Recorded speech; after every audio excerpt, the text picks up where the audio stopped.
The Consalves family put out a statement right before 1122 King went down yesterday, and we're going to go over it real quick.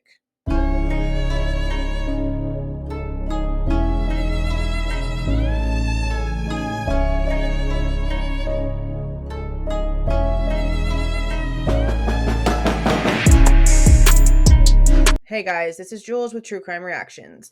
Disclaimer, everything stated in this video is my opinion and my opinion only, and just like everything else in these cases we discuss here on this channel, everything is alleged.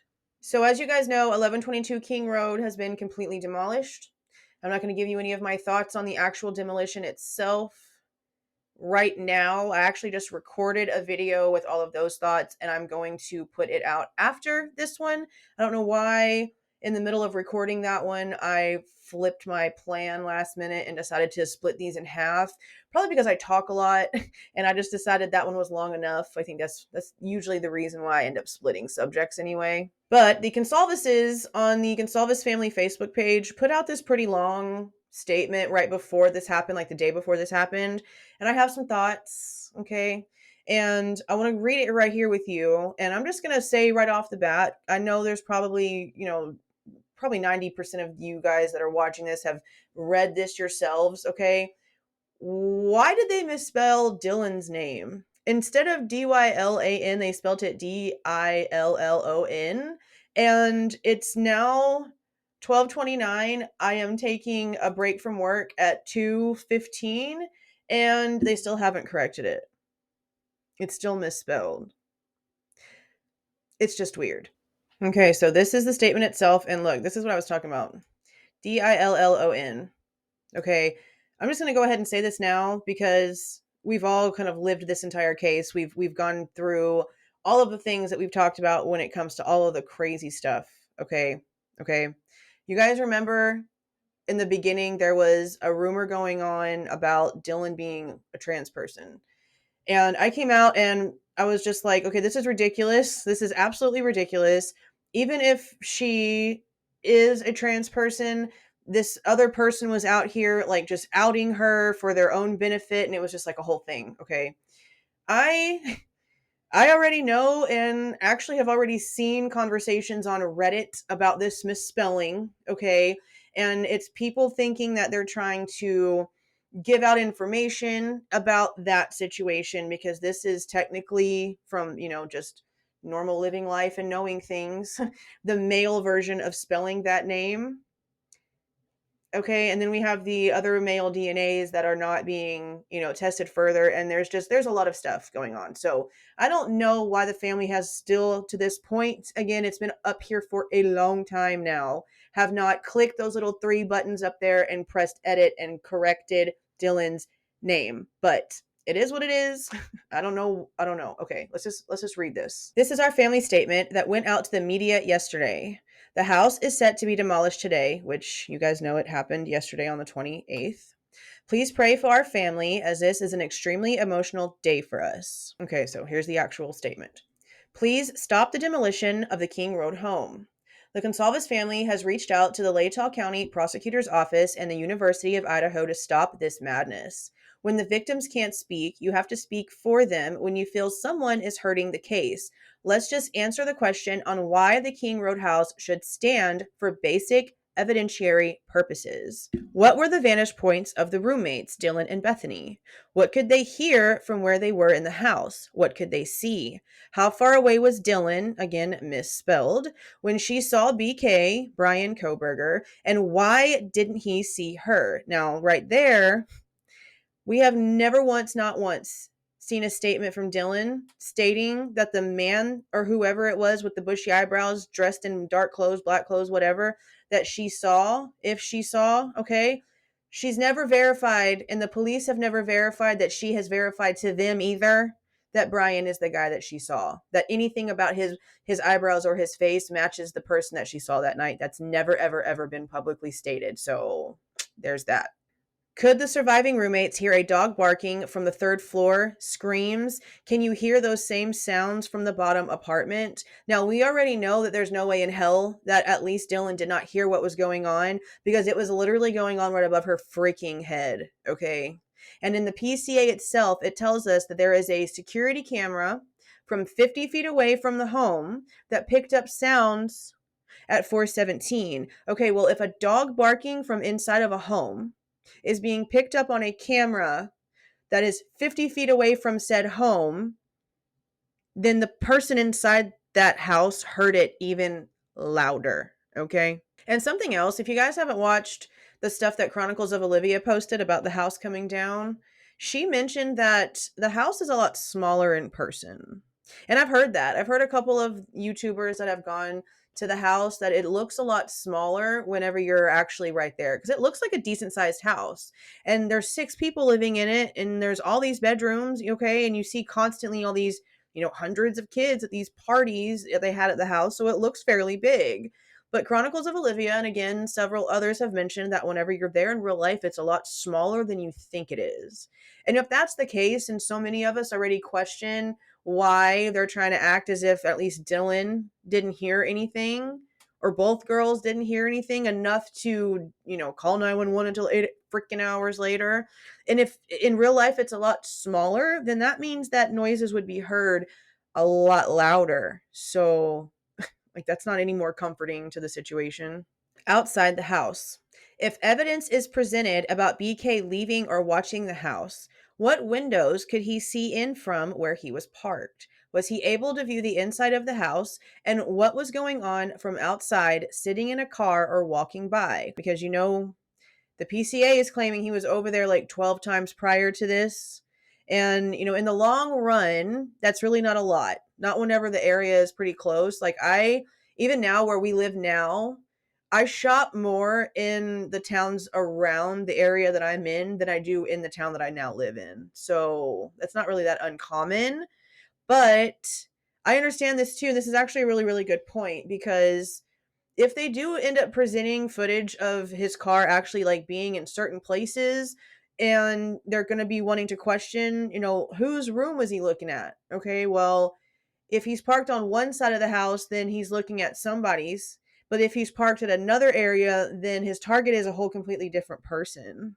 So yeah, that totally matters. I mean, you can still sort of figure that out with the 3D renderings and stuff like that, and the way that maps and stuff. People are really great with technology, but it's still not the same. It's not the same as the jurors being able to walk to the location where they're claiming that the car was parked in the security footage and look at the house and see whose windows is showing. It's just not, you can't beat real. How long did it take for him to walk to his car? And see, that's another question I've had, because the way that we're being presented the information is as if the car in question, suspect vehicle number 1, was still moving around the neighborhood in the PCA while noises were being heard by Dillon inside of the house. And that's a problem for me. I did videos on this. I don't, unless they come out and actually show us footage that shows him parking his vehicle, him getting out of his vehicle, him walking towards the house, and then all of that in reverse whenever he's done,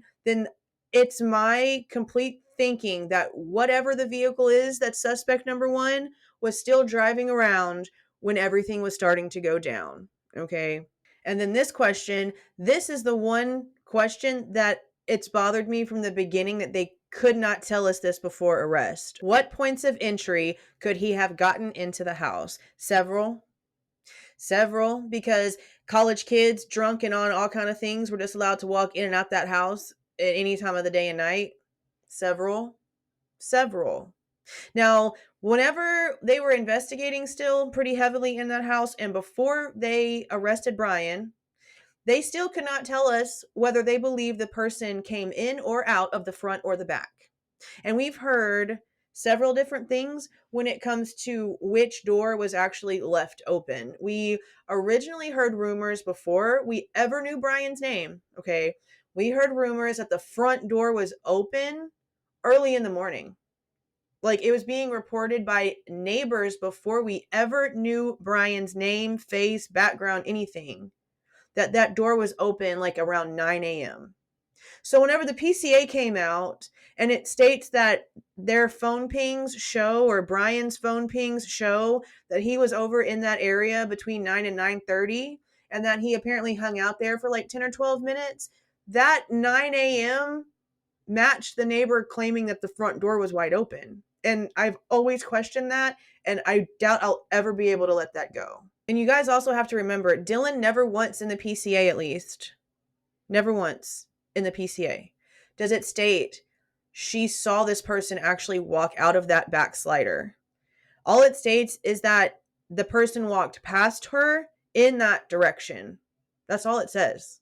If there is audio evidence, what can you hear standing outside the house? What can you hear inside the house? Again, all the questions that we've just now gone over one more time and that we've all been asking this whole time. What was Xana's path in the house to pick up the DoorDash? Did she have to walk past different rooms? Could she have walked past BK? Where could he have been hiding? And that's another thing.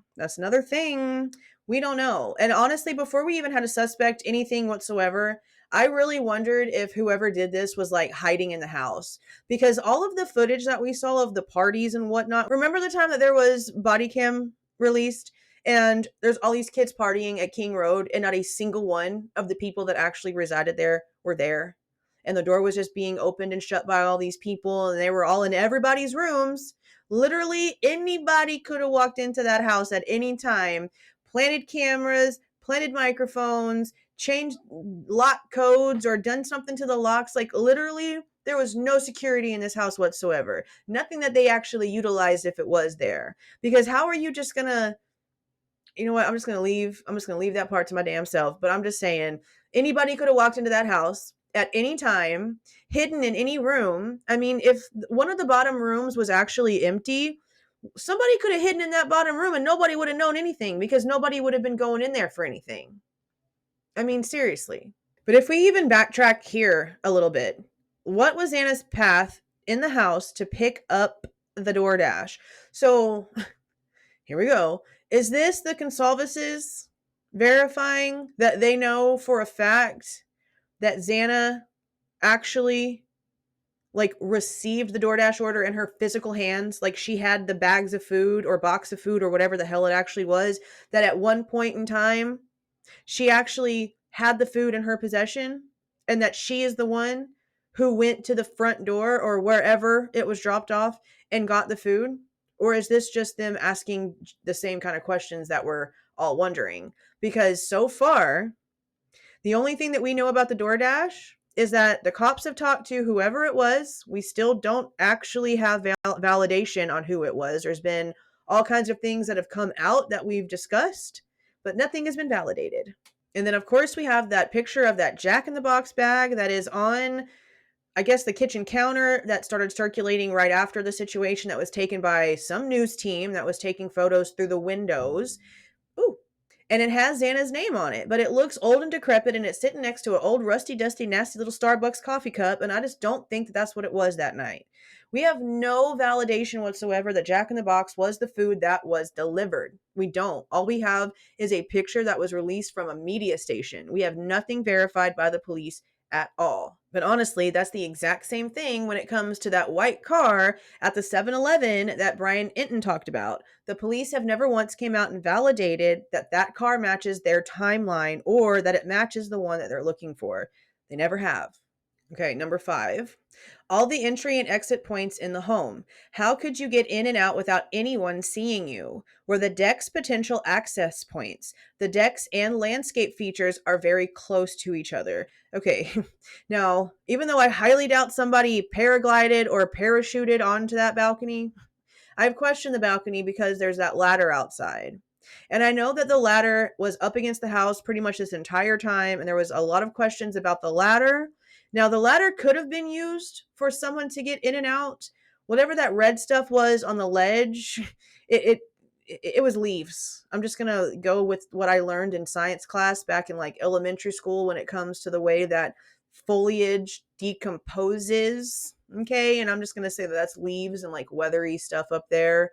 But there's a possibility somebody used that ladder to get up on the balcony because they knew that Kaylee's balcony slider was unlocked.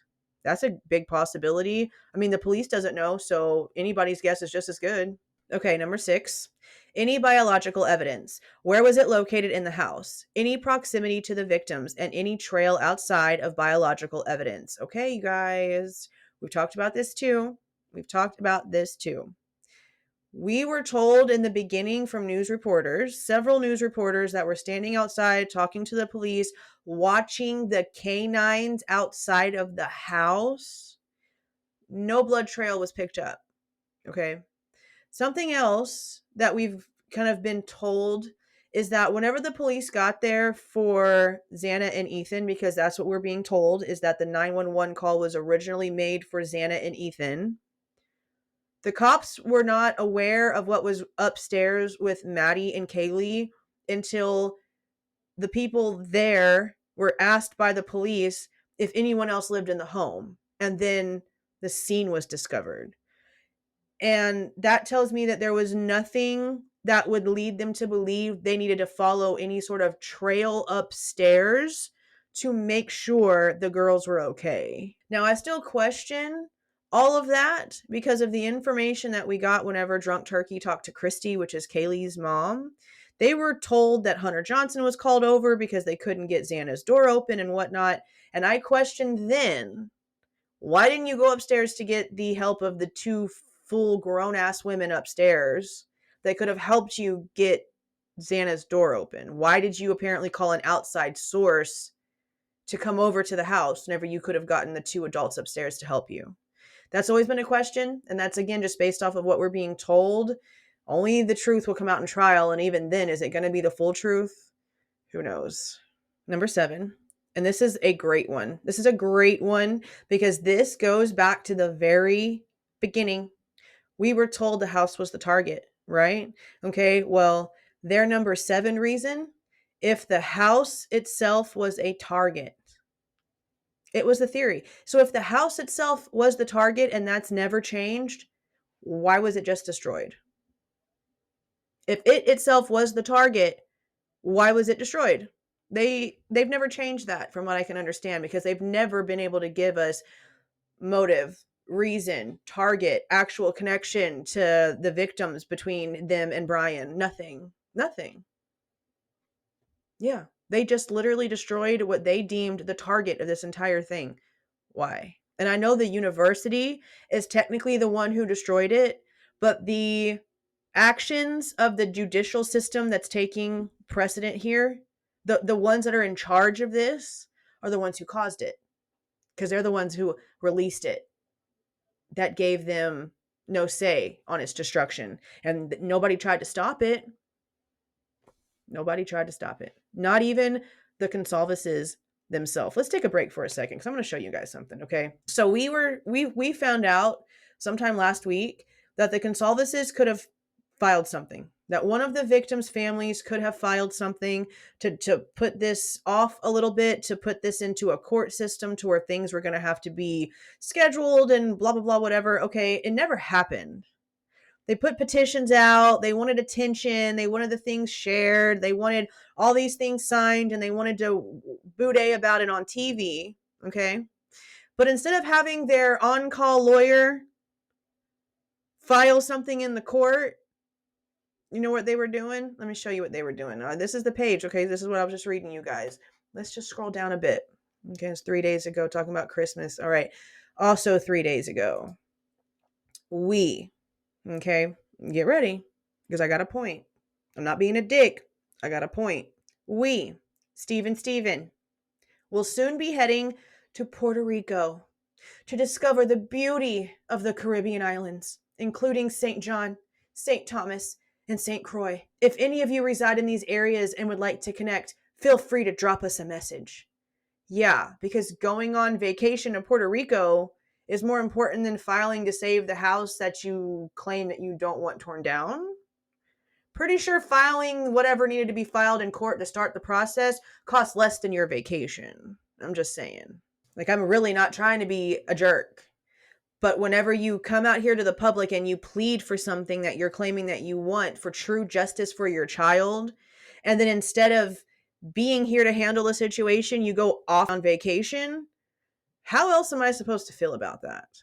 Okay, let's just go ahead and finish number 7 now that I've gotten that little rant out the way. If the house itself was a target, which was the theory from the beginning, which is the supposed reason the University of Idaho called off their campus-wide warning while BK was still not apprehended. Why was the house a target and its access/exit points and the driveway configuration for a vehicle to enter, exit/turn around? Vantage points of other camera evidence pointed towards the house. Okay, so I am just going to say this is very poorly written. I don't know. I noticed this whenever Harsh was showing his messages that they don't write how they talk. They don't. So I don't know who actually has control of this page and who's actually writing this stuff. I would hope it's not Shannon Gray from the broken grammar and just the make no sense way these things are written. I'd hope it's not Shannon Gray. But it's very strange reading these things because it doesn't feel like I'm reading something from them, if that makes any sense. You know how you can just, how someone texts, right? Like if you're reading someone's email and you know that person, you know that it's them. And that, like, okay, just like with the whole Gabby Petito case, okay? Gabby's mom knew something was wrong with the text message that she was getting because it didn't sound like Gabby. Now, this wasn't some sort of vocals that she could hear to where she could say, oh, that doesn't sound like Gabby.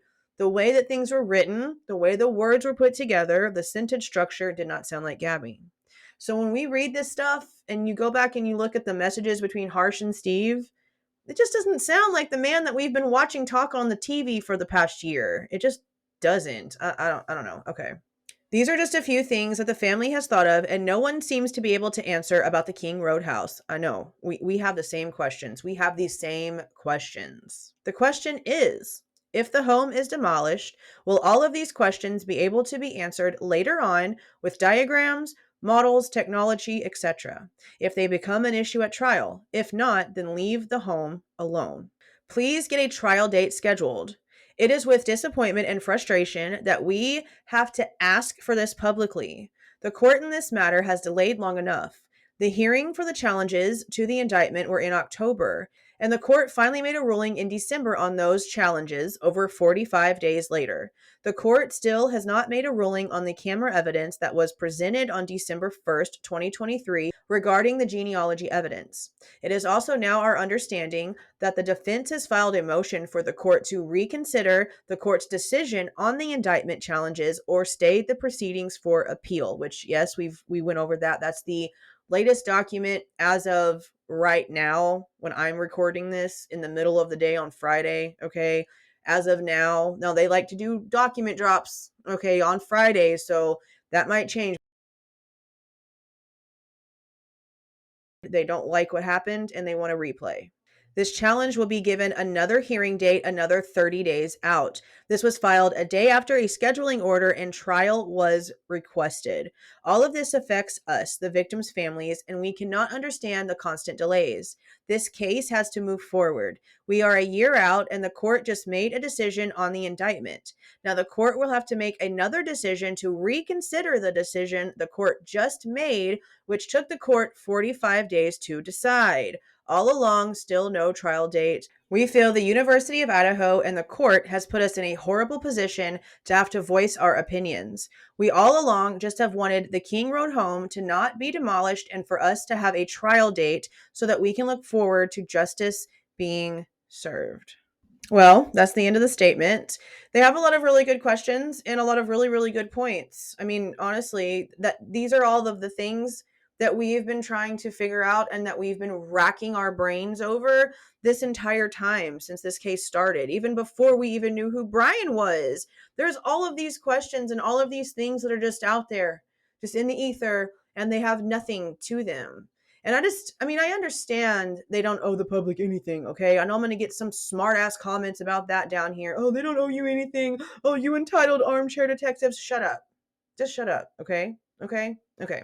Now, to you guys who actually have brains, you guys know that all of this chaos that's going on with all of this grub truck stuff and all of these, stuff about this and stuff about this and all of the things, If they could just come out and give us a little bit of something, just anything, because even Steve Goncalves has stated, we just want the police to come out and make a statement. Why can't they just come out and make a statement? This is what we know so far, that we are willing to tell the public to ease everyone's minds, to make sure that you guys understand that we didn't make a bad decision in not stopping the house being torn down. Let us just give you a little bit, okay? Why can't they tell us this person went in through the back door? The person went in through the front door. This is what their theory is on what actually happened, and this is the evidence that they have. I mean, honestly, I want the truth here. I don't want people just saying whatever they want to say off of the top of their heads because if they've heard this or this is how they think that things have always been, okay? Give me a real answer from people that actually know how this works. What would actually happen when it comes to convicting Bryan Kohberger? Showing him guilty in court and convicted and given the death penalty. Okay. What about that would be actually jeopardized here if the police came out and told us and the families exactly what it is they have on this guy? I mean, cool. The defense will know their hand and they'll be able to build. They already know. They have to share information with each other. And they don't have to tell the public everything. They just have to tell the public, the families, because the families are the public at this point. Because of the gag order, the families are not allowed to know anything. So for them to come out and say anything means the families would know something. And it would stop all this crazy stuff. We wouldn't have to talk about this case so much because we would know that it's being handled correctly and not having all these questions and all these things just up in the air. There's a lot of things, a lot of really small things that they could release to the public in an official statement that could stop all of this. So if they were to do that, if there was something official to come out at this point to say, well, this is exactly what we have, and look, here's the receipt of him actually buying this, and now we are verifying that this sheath that he had his DNA on matches a weapon, that we have actual paper trail of him buying, and we have what we have, and here it is. What would it actually jeopardize for them to come out and make a statement and just give the public and the families a little bit of information to make all of this not seem so sketchy? What about his conviction would it actually jeopardize? And I want a real answer. If anybody actually knows with real legal knowledge, please tell me what would actually be jeopardized here if just a little bit of information and a little bit of things that actually connect him to the victims. What would happen? What would actually happen in court? Would he be able to just walk out with no charges because the police said, yes, we validated that he came in through the backslider? No, okay? There's just no way that that's actually how this works. So again, if someone actually knows the answer to that, I would love to know just how anything can be jeopardized at this point when it comes to actually convicting him if he is guilty. If the cops just came out and gave us a little bit of something, what could it actually hurt? But that is it for this rant. I just felt like talking. This whole thing is just really annoying to me, and it's just like the biggest contradiction ever. But we're going to talk about just how big of a contradiction in my next video. So that is it. If you liked this video, please not forget to leave a like on your way out and subscribe to the channel if you are not subscribed already. See y'all.